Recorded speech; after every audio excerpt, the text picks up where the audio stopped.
Praise the lord, హల్లెలూయా.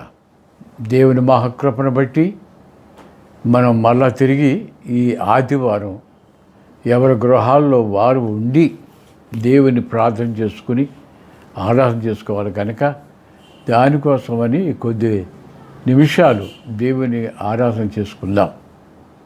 దేవుని యొక్క చిత్తానుసారముగా ఈ కరోనా వ్యాధి వలన ఎక్కడికక్కడ బంధించబడి దేవాలయాలు బంధించబడి ఈ కార్యక్రమానికి అంతా కూడా అడ్డు తగులుతున్నది. మనం ప్రార్థన చేస్తున్నాం కనుక మనం ఈ సమయాన్ని సద్వినియోగపరుచుకున్నట్లు దేవుని కృప కోసం ప్రార్థన చేస్తున్నాం. పరిశుద్ధమైన మా తండ్రి, నీ పరిశుద్ధ నామమునకు వేలాది స్తోత్రములు నాయనా. మీరు మాకు ఇచ్చినటువంటి సమయం విలువైనది. ఈ విలువైన సమయమును ప్రభా నీ సన్నిధానములో మేము సద్వినియోగపరుచుకుని ఆశీర్వాదం పొందినట్లు మా ప్రభా యేసు ప్రభు ప్రార్థనా మందిరములకు చెందిన విశ్వాసులు ఈ మాటలు వినిచిన ప్రతి వారు కూడా నీ కృపతో దీవించబడినట్లు అనుగ్రహించమని మాతో సంధించి నీ వాక్యమును ప్రభా నీ బిడ్డలకు అందించమని యేసు నామమున ప్రార్థిస్తాం తండ్రి, ఆమేన్. ఈ సమయంలో దేవుని యొక్క గ్రంథము నుండి వాక్యమును మనం చదువుకుందాం. అపొస్తలుల కార్యములు 12వ అధ్యాయం 1 నుండి 10 వచనాలు చదువుతున్నాను నేను. అపొస్తలుల కార్యములు 12వ అధ్యాయం 1వ వచనం నుండి ప్రారంభం. ఆ కాలమందు రాజైన హేరోదు సంఘపు వారిలో కొందరిని బాధ పెట్టుటకు బలత్కారముగా పట్టుకుని యోహాను సహోదరుడైన యాకోబును ఖడ్గముతో చంపించారు. ఇది యూదులకు ఇష్టమైన కార్యమని తెలుసుకొని పేతురును కూడా పట్టుకునెను. ఆ దినములు పులియని రొట్టెల పండుగ దినములు. అతని పట్టుకొని చెరసాల్లో వేయించి పస్కా పండుగ అయిన పిమ్మట ప్రజలద్దకు అతని తేవలని ఉద్దేశించి అతడికి కావలియుండుటకు 4 చతుష్టయముల రాణు వారికి అతనిని అప్పగించారు. పేతురు చెరసాలలో ఉంచబడెను. అయితే సంఘము అతని కొరకు అత్యాసక్తిగా దేవునికి ప్రార్థన చేయుచుండెను. హేరోదు అతన్ని వెలుపల తీసుకొని రావాలని ఉండగా ఆ రాత్రియే పేతురు 2 సంకెళ్లతో బంధింపబడి 2 రాణువు వారి మధ్య నిద్రించుచుండెను. మరియు కావల వారు తలుపు ఎదుట చెరసాల కాచుకొనుచుండిరి. ఇదిగో ప్రభువు దూత అతడి యొద్దకు నిలిచి అతడుండిన అరలో వెలుగు ప్రకాశించెను. దూత పేతురును ప్రక్కన తట్టి త్వరగా లెమ్మని చెప్పి అతను లేపగా సంఖ్యలో అతని చేతుల నుండి ఓడిపోయాను. అప్పుడు దూత అతనితో, నీవు నడుము కట్టుకుని చెప్పులు తొడుక్కొనమన్నావు. అతడు అలాగూ చేసిన తరువాత దూత నీ వస్త్రం పైన వేసుకుని నా వెంబడి రమ్మని అతనితో చెప్పాను. అతడు వెలుపలికి వచ్చి దూత వెంబడి వెళ్ళి దూత వలన జరిగినది నిజముగా జరిగినని గ్రహింపక తనకు దర్శనము కలిగినని తలంచెను. మొదటి కావలివాని 2వ కావలివాని దాటి పట్టణమునకు పోవు ఇనుప గవిని యొద్దకు వచ్చినప్పుడు దానంతటా అదే వారికి తెరుచుకొనెను. వారు బయలుదేరి ఒక వీధి దాటిన వెంటనే దూత అతని విడిచిపోయాను. దేవుడి వాక్యము మన కొరకు దీవించను కాదు. ఇక్కడ మొదటి శతాబ్దంలో ఉన్నటువంటి దేవుని యొక్క సంఘం అనేకమైనటువంటి కష్టాలు, శ్రమలు ఎదుర్కోవలసి వచ్చింది. యూదుల అధికారుల వలన, ప్రభుత్వం యొక్క అధికారుల వలన వారికి ఎన్నో శ్రమలు ఎదుర్కొన్నట్టుగా మనం చూస్తాం. ఇప్పుడు దేవుని యొక్క వాక్యంలో చదువుబడినట్టుగా హేరోదు రాజు యూదులందరినీ కూడా తన వైపుకు తిప్పుకోవడానికి ఒక కార్యక్రమం చేశారు. యోహాను సోదరుడి సహోదరుడి యాకోబును బంధించి అతని మీద నేరారోపణలు చేసి అతన్ని ఖడ్గముతో వధింపచేశాడు. ఆ కార్యము యూదులందరికి కూడా, పెద్దలకు, యాజకులు అందరికి కూడా చాలా సంతోషంగా ఉందని గ్రహించి ఇప్పుడు సంఘంలో ఉన్నటువంటి నాయకులను హతమార్చాలని ప్లాన్ వేసుకున్నాడు. అంచేత చురుకుగా నాయకత్వం వహిస్తున్నటువంటి పేతురును పట్టుకుని అతన్ని బంధించి చెరసాలలో వేయించాడు. పేతురుని ఆయన నాయకులను తీసేస్తే ఇప్పుడు యేసు యొక్క సంఘము అది బలహీనమైపోయి మూసివేయబడ్డదని ఉద్దేశం చెప్పున ఈ రీతిగా పేతురును బంధించి చెరసాలలో ఉంచారు. అది పండుగ దినాలు. ఈ పస్కా పండుగ అయిపోయిన తర్వాత, పులిరొట్టెల పండుగ అయిపోయిన తర్వాత ఈ కార్యక్రమం జరిపించి పేతురు మీద నేరారోపణ చేసి చంపేయాలని ప్లాన్తో ఉన్నారు. కనుక పేతురును ఒక గదిలో బంధించి 2 చేతులు కూడా సంకెళ్ళు వేసి ఆ సంకెళ్ళతో ఉన్నటువంటి మరొక కుడి పక్కన ఒకటి, ఎడ పక్కన ఒకటిని సైనికులను పెట్టి ఆ గది అంతా కూడా బంధించబడింది. దాని ముందు 4 చతుష్టాయం అంటే రోమా సైనికులను అక్కడ కాపలా పెట్టారు. ఆ తర్వాత బయట మళ్ళా ఒక గుంపు సైనికులను కాపలా పెట్టారు. అంటే ఇంత బందోబస్తు చేసినందుచేత ఇక పేతురికి బయటికి వెళ్ళడానికి అవకాశం లేదని తలంచి బంధించబడ్డారు. అయితే ఈ సంగతి ఎప్పుడైతే పేతురు బంధించి చంపేయడానికి సిద్ధంగా ఉన్నారని సంఘం తెలుసుకుందో అప్పుడు సంఘం ఈ మార్కు యొక్క గృహంలో ఆసక్తితో, అత్యాసక్తితో పేతురికి ప్రమాదం జరగకుండా విడుదల చేయాలని ప్రార్థన చేస్తారు. ఆ రాత్రి చాలా పట్టుదలతో, దీక్షతో ప్రార్థన చేస్తారు. అర్ధరాత్రి ఎందుకు అద్భుతం జరిగింది. అదేంటంటే ఈ ప్రార్థన ఆలకించిన దేవుడు ఆయన యొద్ద ఉన్నటువంటి దేవదూతను పేతురుని విడుదల చేయడానికి పంపించాడు. కనుక దేవుని యొక్క దూత ఈ గదిలో బంధించబడినటువంటి పేతురు కొరకు ఆ గదిలో దూత రాగానే వెలుగు వచ్చింది. వెలుగు వచ్చి ఆ దూత దగ్గర రాగానే చేతులకు ఉన్న సంఖ్యలు ఊడిపోయాయి. అక్కడ ఉన్నటువంటి సైనికులు నిద్రపోతున్నారు. పేతురు యొద్దకు వచ్చి నిద్రపోతున్నాడు. పేతురు ఇద్దరి మధ్యన కూడా ఉన్నటువంటి పేతురు నిద్రపోతున్నాడు. అప్పుడు దూత దగ్గరికి వచ్చి పేతురు తట్టి, లెగు పేతురు లెగు అని తట్టగా అతడు లేచాడు. నువ్వు లేచి నీ పై వస్త్రం వేసుకొని నీ నడుము కట్టుకొని జోడు వేసుకో అని చెప్పగా అతని దగ్గర లేచి ఆ నడుము కట్టుకొని పై వస్త్రం వేసుకొని జోడు తొడుక్కొని నా వెంట రా అని అనగానే ఆ దూత వెనకాల నడుచుకుంటూ వచ్చాడు. ఈ తలుపులన్నీ తిరుగుతుంటే దూత ముందు నడుస్తుంటే వెనకాల పేతురు బయలుదేరి వచ్చాడు. అలాగా గౌరీ యొద్దకు ఇనుప గమని ఉన్నటువంటి దానికి అదే తెరుచుకుంది. దాంట్లోంచి బయటకు వచ్చారు. బయటకు వచ్చి వీధిలోకి వచ్చిన తర్వాత ఆ ముందు నడుస్తున్నటువంటి దేవుని యొక్క దూత అంతర్ధానం అయిపోయాడు. అప్పుడు పేతురు గ్రహించుకున్నాడు, ఇది దర్శనం కాదు, ఇది నిజంగానే జరుగుతుంది, నేను నిద్రలో లేని మెడికలో ఉన్నానని అప్పుడు భయపడిపోయాడు. ఎందుకంటే ఇది చాలా ప్రమాదకరమైన పరిస్థితి. అక్కడి నుంచి బయలుదేరి ఈ ప్రార్థన చేస్తున్నటువంటి గృహం యొద్దకు వచ్చారు. అసలు రహస్యంగా అక్కడికి చేరి తలుపు తడుతున్నాడు. తలుపు తీయండి, తలుపు తీయండి, తలుపు తీయండి అని కడుతున్నాడు. అయితే అక్కడ ప్రార్థన ఉండటం వీడు గ్రహించలేదు.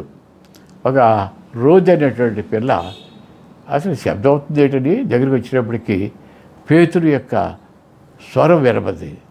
విని పేతురు వచ్చేసాడు వెళ్ళి వాళ్ళందరితో చెప్తున్నాడు, పేతురు వచ్చేసాడంటే అక్కడ వాళ్ళందరూ ఊరికే పిల్ల నీకే పిచ్చి పెట్టిందా, పేతురు ఇప్పుడు ఎలా వస్తాడు అని చెప్పేసి, అంటే నిజంగానే వచ్చాడని చెప్పినప్పుడు ఎండు తలుపు తీసుకెళ్ళి పేతురు సైగ చేసి జరిగిందంతా వారికి చెప్పి, నేను వేరే స్థలానికి వెళ్ళిపోతున్నాను అనే రహస్య స్థలానికి వెళ్ళిపోయాడు.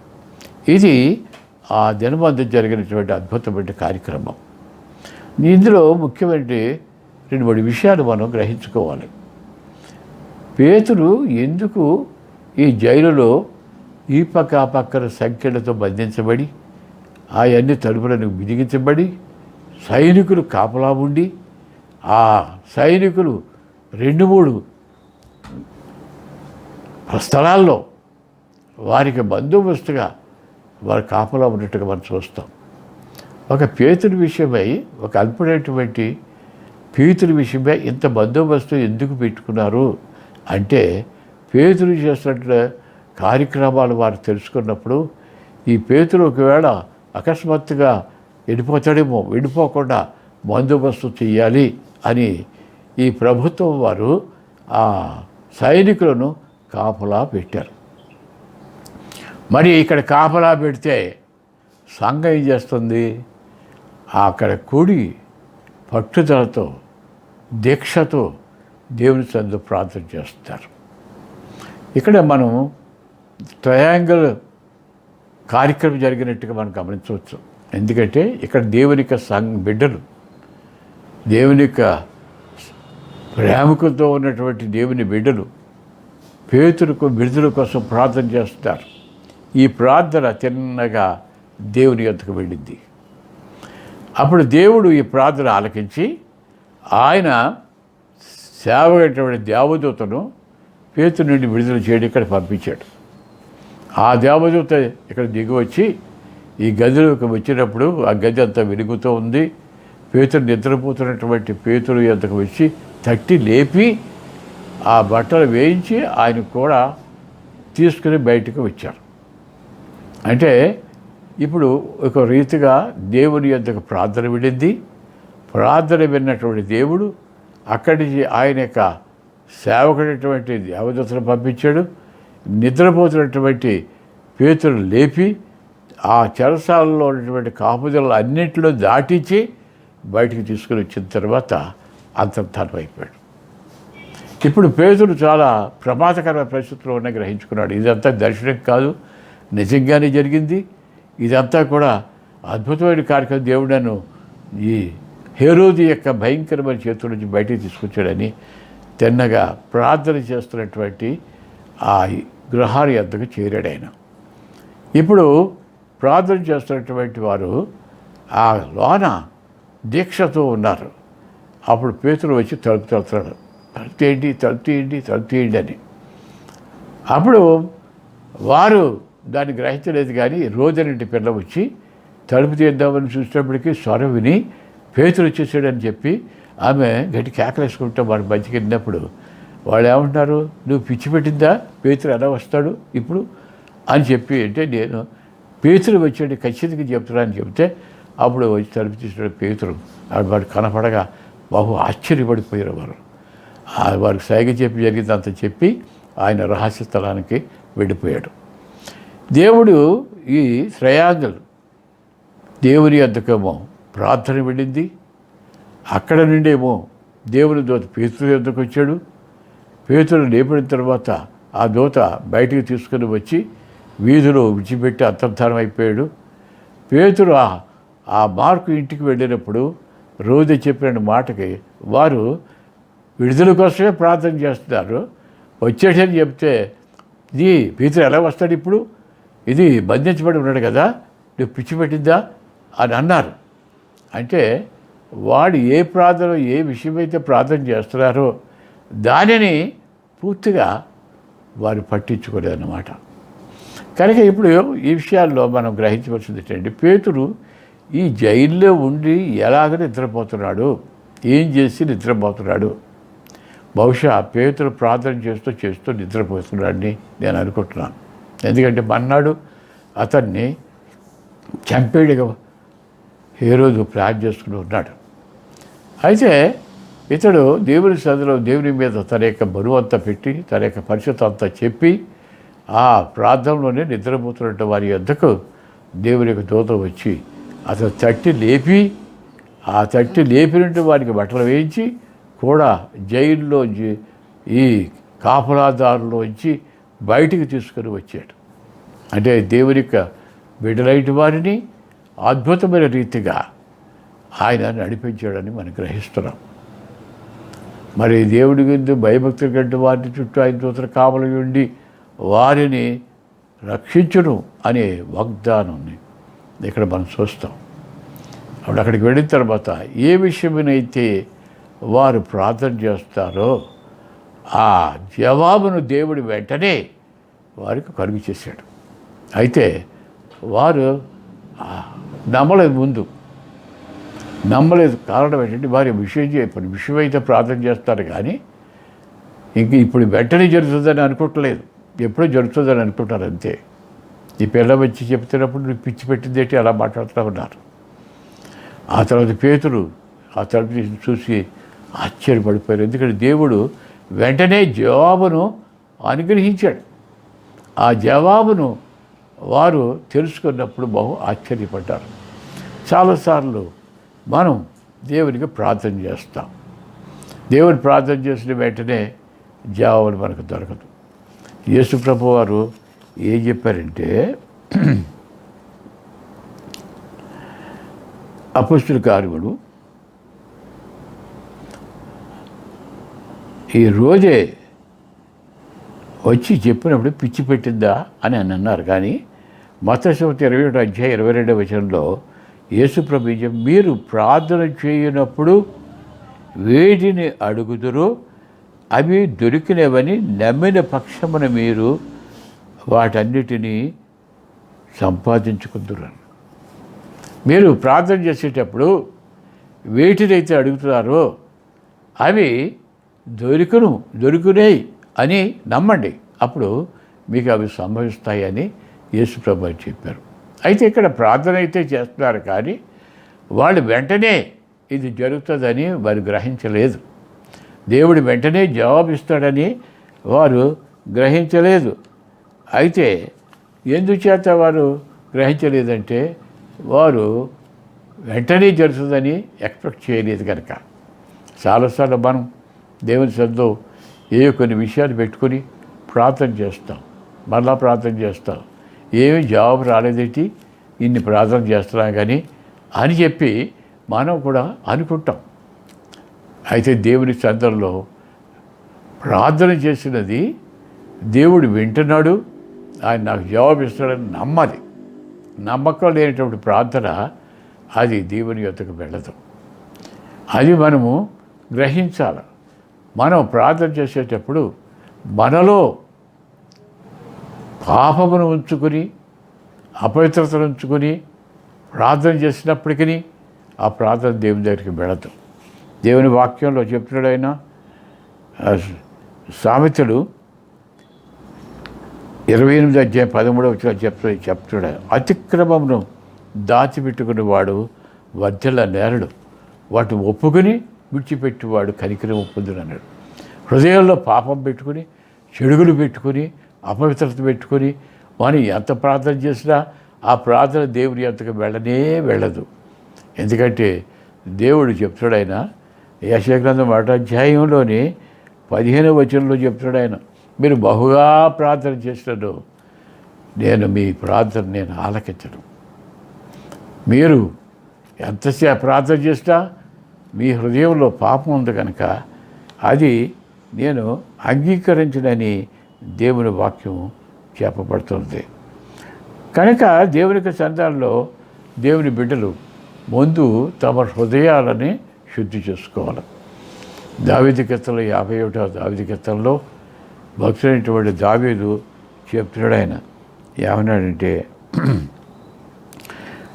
51:10 దేవా నాకు శుద్ధ హృదయమును కలుగు చేయము, నా హృదయంలో ఉన్నటువంటి అపరిశుద్ధత తీసివేయడు. మాట వచ్చిన చెప్తాడు, దేవా నీ కృప చొప్పున నన్ను కరుణించు, నీ వాత్సల్య బాహుళ్యం చొప్పున నా అతిక్రమములు తుడిచివేయి, నాకు శుద్ధమైన హృదయమును కలుగు చేయి. నీ సమతి గల మనసు నాకు కలుగు చేయి అని ప్రార్థన చేస్తున్నాడు. మనము పరిశుద్ధత లేకుండా ఎన్ని ప్రార్థనలు చేసినా మన ప్రార్థనకు ప్రతిఫలం రాదు.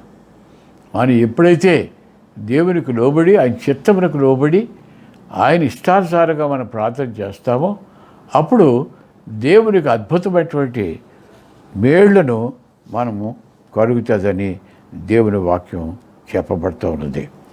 దేవుడు సంఘమునకు గొప్ప పవర్ ఇచ్చున్నాడు. సంఘముగా కూడి ప్రార్థించినటువంటి ప్రార్థన దేవుడు అంగీకరించి అద్భుతమైన కార్యక్రమాలు చేస్తాడు. అంతేకాకుండా సంఘములో వచ్చేటటువంటి విశ్వాసులు వారి కుటుంబాల్లో ఉన్నటువంటి శోధనలు, బాధలు, ఇబ్బందులు, కష్టాలు వీటన్నిటి గురించి ప్రార్థన చేస్తున్నప్పుడు ఎందుకు వెంటనే ప్రతిఫలం పొందలేకపోతున్నామంటే మన హృదయాల్లో శుద్ధత, పరిశుద్ధత లేనందుచేత, మనకు కడుక్కోనందుచేత దాన్ని పొందలేకపోతున్నాం.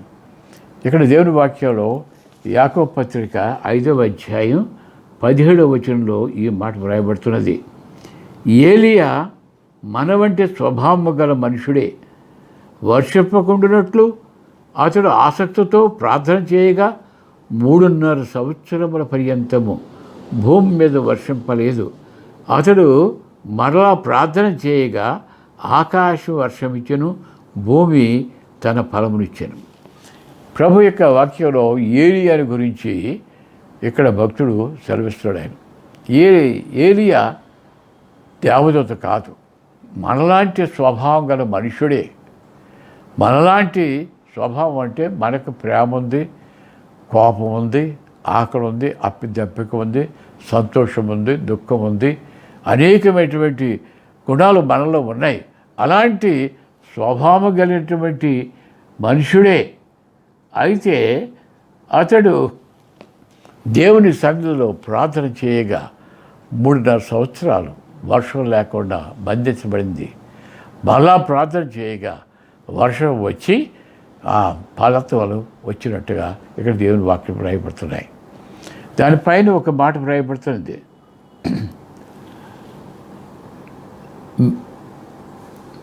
నీతిమంతుని విజ్ఞాపన మనఃపూర్వకమైనదై బహు బలము గలదై ఉండును. నీతిమంతుని యొక్క ప్రార్థన బహు బలము గలదై ఉంటుంది. మరి ఏలియా తన ఇష్టం వచ్చినట్టు ప్రార్థన చేశాడా? ఏలియాకి అంత గొప్ప శక్తి ఎలాగొచ్చింది?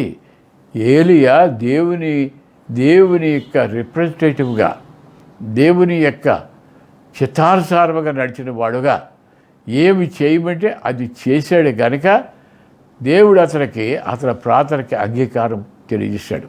మనం 1 రాజులు 17వ అధ్యాయం చూసినట్లయితే ఆహాబు రాజు, యెజెబెల్ రాణి వాళ్ళు చాలా భయంకరమైనటువంటి పరిపాలన చేస్తున్న దినాల్లో ప్రజల మీదకి దేవుడు శిక్షణ పంపిస్తూ ఈ ఏలియా ద్వారా అది తెలియచేయించినాడు. కనుక ఏలియా దేవుని చిత్తానుసారంగా ఏమి చెప్పమంటే అదే చెప్పాడు. ఏ కార్యం చేయమంటే ఆ కార్యం చేశాడు. అందుచేత అతడు ప్రార్థన చేసుగా దేవుని చిత్తానుసారంగా ప్రార్థన చేయగా 3.5 సంవత్సరాలు వర్షం రాలేదు. అంటే ఆకాశం బంధించబడింది. అది బంధించబడడానికి దేవుని చిత్తానుసారంగా చేశాడు కనుక బంధించబడింది. బంధించబడినప్పుడు అసలు కింద దగ్గర వెళ్ళి అక్కడ ఉండు, ఈ కరువు వచ్చినప్పుడు నీకు ఆహారాన్ని నేను కాకల ద్వారా పంపిస్తాను అని దేవుడు చెప్తే అది సామాన్యమైనటువంటి రీతిగా చూసినట్లయితే అది చాలా అభాస్యంగా ఉన్నట్టుగా ఉంటుంది. కాకులు వచ్చి దైవ సేవకుడికి ఆహారాన్ని పెడతాయా అని. కానీ ఏలియా నమ్మాడు. నమ్మి ఆ ఏటి వదకు వచ్చినప్పుడు అవి ఆహారం తీసుకొచ్చి రెట్టుని విడితే అది తిని ప్రార్థన చేసుకున్నాడు. ఏటి అయిపోయిన తర్వాత మళ్ళీ దేవుని సొంత ప్రార్థన చేస్తుంటే దేవుడు చెప్పాడు, నీవు బయలుదేరి సారేపుతంటి ఊరు వెళ్ళు, అక్కడ ఒక భేద విధవరాలకి నేను ఆజ్ఞాపిస్తాను, అక్కడ నువ్వు ఉండు, అక్కడ నీకు ఈ కరువులో భోజనం ఏర్పాటు చేస్తాడు. ఇది మరీ కష్టమైనటువంటిది. ఇది సారేపుతంటి ఊరు చాలా దూరం, అక్కడ ప్రయాణమై వెళ్ళాలి. ఆ భేద విధవరాలు భర్త చచ్చిపోయాడు, ఒక కుమారుడు ఉన్నాడు, ఆమెకు సంపద లేదు, ఆస్తి లేదు. ఈ కరువులో రోజుకు గడపడమే చాలా కష్టమైన పరిస్థితిలో ఉన్న స్థలంలో నీకు భోజనం సిద్ధపరుస్తాను దేవుడు అంటే నమ్మాడు. నమ్మినందు చేత అతను బయలుదేరి ఈ సారేపతి ఊరి దగ్గరికి వచ్చాడు, కూర్చున్నాడు. ఈ వేద విధవరాలు ఒక రెట్టిను తయారు చేసుకోవడానికి, పొలాలు ఏరుకోవడానికి గవిని దగ్గరికి వచ్చి బయటకు వచ్చింది. ఆమెను చూశాడు, ఆమె కూడా ఆయన చూసింది. అనుకుంటుంది ఎవరో ఒక దైవభక్తుడిలాగా ఉన్నాడు పాపం అనుకుంటా వెళ్ళి పొలాడుతుంటే కేకేశాడు, అమ్మ ఇలా రా అని. ఆమె వచ్చింది. చూడమ్మ నాకు చాలా దాహంగా ఉంది, కొంచెం మంచిని తీసుకురా అని చెప్పాడు. తీసుకురాడానికి వెళ్తుంటే ఆగమ్మా మాట మళ్ళీ పిలిచాడు ఆయన. నాకు ఆకలిగా ఉంది, ఒక రెట్టి చేసి పెట్టుకురా మంచితో పోటు అన్నాడు. అప్పుడు ఆమె చెప్తుంది, అయ్యా దేవునికి యెహోవా సాక్షిగా నేను చెప్తున్నాను, నా ఇంట్లో ఏమీ లేదు, గుప్పుడు పిండి సీసాలో కొంచెం నూనె ఉంది, చివరిగా నా కుమారుడు నేను ఒక రెట్టి వేసుకుని తిని ఇక సావుకు సిద్ధంగా ఉన్నాం.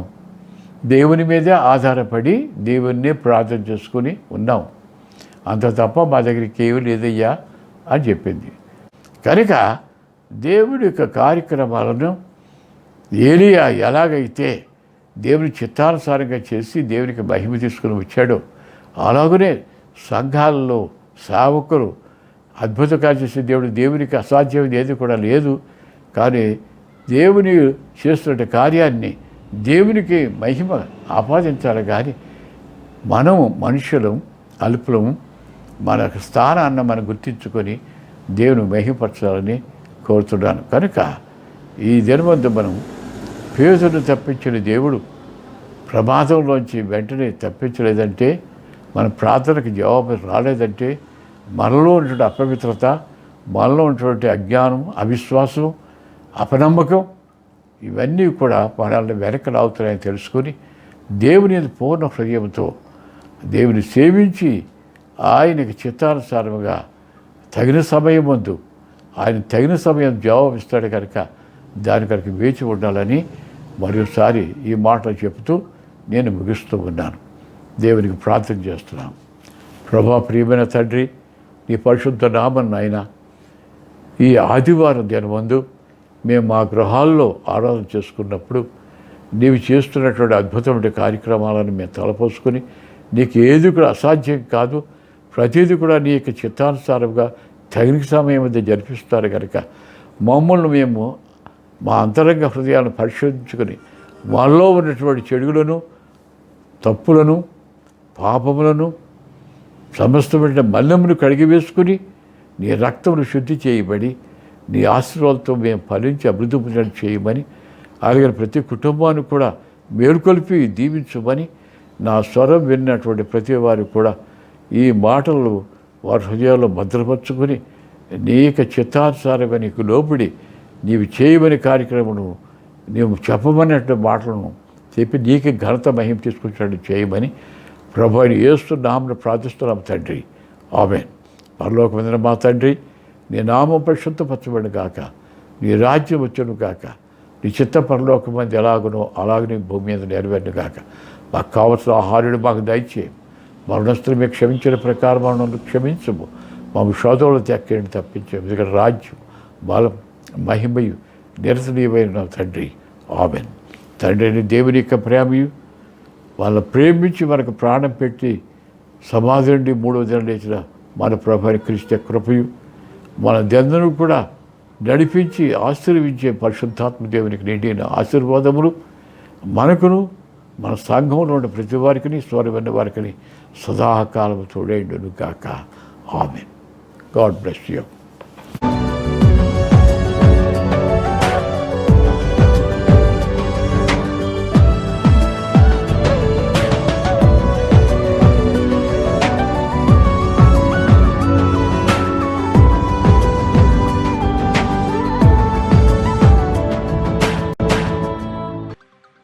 ప్రతి వారం దేవుని వాక్యం వీక్షించుటకు ఈ వీడియోలో చూపించిన విధంగా సబ్స్క్రైబ్ చేసుకోండి.